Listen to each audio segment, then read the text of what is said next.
मनु प्राचीन भारतीय राजनीतिक चिंतन की श्रृंखला के प्रारंभिक विचारक माने जाते हैं। मनु ने अपने विचारों को मनुस्मृति के माध्यम से लेखबद्ध किया है, परंतु मनु के संदर्भ में यह ज्ञात नहीं है कि मनु कौन थे। मनु के बारे में ये माना जाता है कि वो मानव जाति के प्रथम विधिवेता और प्रथम पुरुष के रूप में उनके बारे में विचार व्यक्त किया जाता है। मनु को सृष्टि का प्रवर्तक व मानव जाति का पिता भी माना जाता है। यह भी उल्लेख आता है कि मनु एक नहीं अपितु 14 हुए थे। वास्तव में ऐसा लगता है कि मनु एक आदि पुरुष थे और उनके नाम की जो श्रृंखला चली, उस श्रृंखला से इसने एक स्वरूप धारण किया और मनु को कुछ विद्वान एक पदवी के रूप में भी देखते हैं। मानव धर्मशास्त्र, जिसे मनुस्मृति कहा जाता है, उसके रचनाकार के संदर्भ में ये बात निश्चित रूप से कही जा सकती है कि जो प्रथम मनु थे वो उस मनुस्मृति के रचनाकार नहीं थे। मनुस्मृति की जो रचना है वह मनुओं के एक लंबी श्रृंखला के परिणाम स्वरूप सामने आई। जनश्रुति ये कहती है कि मनु ब्रह्मा के मानव पुत्र थे और जब जल पल्लवन हुआ, सारी सृष्टि नष्ट हो गई, उस समय केवल मनु और शतरूपा ही बची थी और उन्होंने इस सृष्टि का निर्माण किया। आगे चलकर जो सृष्टि का संचालन हुआ वह संचालन मनु के द्वारा अपने 2 पुत्र और 3 पुत्रियों के माध्यम से किया गया। तो मनु के संदर्भ में, उनके जन्म के संदर्भ में कोई स्पष्ट बात प्राचीन भारतीय राजनीतिक ग्रंथों में, पुराणों में उपलब्ध नहीं है। केवल जनश्रुतियाँ और अलग अलग विद्वानों के द्वारा मनु के संदर्भ में अलग अलग प्रकार की बातें कही गई हैं। लेकिन जिस राजनीतिक चिंतन की आज हम बात करेंगे वह राजनीतिक चिंतन मनुस्मृति में उल्लेखित है और इस मनुस्मृति का जो वर्तमान स्वरूप है, उस वर्तमान स्वरूप में जो हमें देखने पढ़ने को मिलता है उसके बारे में भी अलग अलग विद्वानों के अलग अलग मत हैं। डॉक्टर वीसी सरकार कहते हैं कि मनुस्मृति ईसा से लगभग 150 वर्ष पूर्व निर्मित हुई।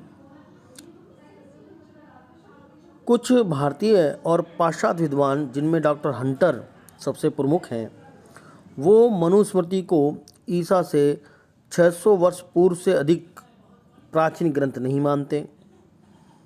एक पाश्चात्य विद्वान है क्लाडवेल, वो मनुस्मृति को ईसा से 900 वर्ष पूर्व की रचना मानते हैं। कुछ लोग इसे रामायण एवं महाभारत काल की रचना मानते हैं। कणे ने इसे धर्मशास्त्र के इतिहास में मनुस्मृति को ईसा से 2 शताब्दी बाद के मध्यकाल की रचना माना। मजूमदार एवं पुसालकर मनुस्मृति का रचनाकाल 3110 वर्ष माना। तो कुल मिलाकर अलग अलग विद्वानों ने मनुस्मृति की रचना के बारे में अलग अलग प्रकार के विचार व्यक्त किए हैं।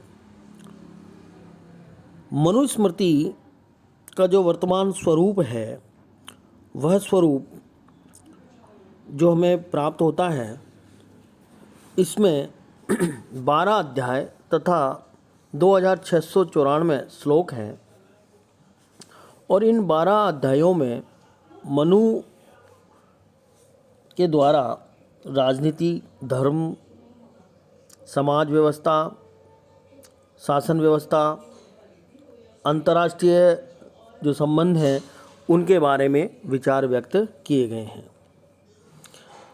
सबसे पहले हम बात करेंगे धर्म की। धर्म के संदर्भ में मनुस्मृति में उल्लेख किया गया है कि धर्म संस्कृत भाषा की धृत धातु से बना है, जिसका अर्थ है धारण करना। इस अर्थ में जब हम धर्म की परिभाषा करेंगे या धर्म की व्याख्या करेंगे तो मनुस्मृति में जो धर्म का अर्थ है वह यह निकल कर आता है कि सभी व्यक्ति अपने निर्धारित कर्तव्यों का पालन करते हुए परम लक्ष्य मोक्ष की प्राप्ति की ओर अग्रसर हों। सभी व्यक्तियों द्वारा धर्म का पालन किए जाने पर ही समाज की व्यवस्था संभव है। धर्म मनुस्मृति के अनुसार मानव जीवन से संबंधित कर्तव्य है। वह नियमावली है जिसके आधार पर मानव अपने जीवन को आगे बढ़ाए। मनुस्मृति के अंदर जो दूसरी महत्वपूर्ण बात की गई है वह राज्य, धर्म और दंड के संबंध में है।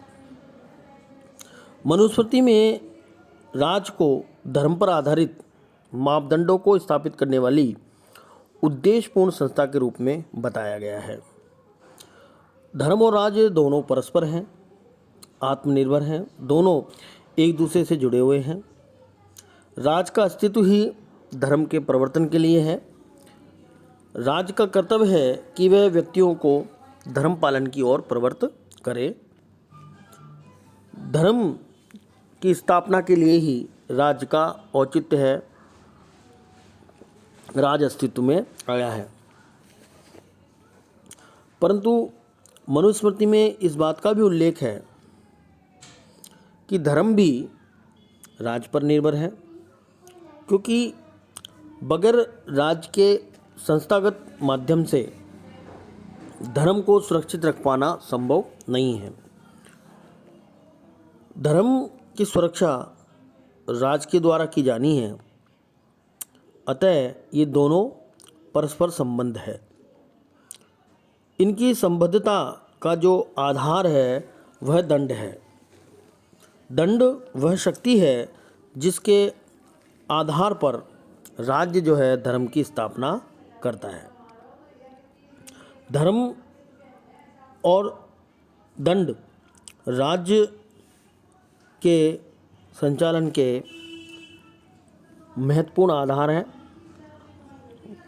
धर्म की स्थापना के लिए राज के द्वारा दंड शक्ति को धारण किया जाता है। दंड की जो शक्ति है वह शक्ति का उपयोग राज्य के द्वारा 3 आधारों पर किया जा सकता है। एक तो दंड की शक्ति का नैतिक प्रयोजन होना आवश्यक है। दूसरा, इस शक्ति का प्रयोग अधिकृत संस्था के द्वारा होना है और इस शक्ति में अनुल्लंघनीयता का गुण विद्यमान है। कोई भी व्यक्ति दंड की शक्ति को चुनौती नहीं दे सकता, या दूसरे अर्थों में और वर्तमान शब्दावली में दंड ही संप्रभुता का आधार है।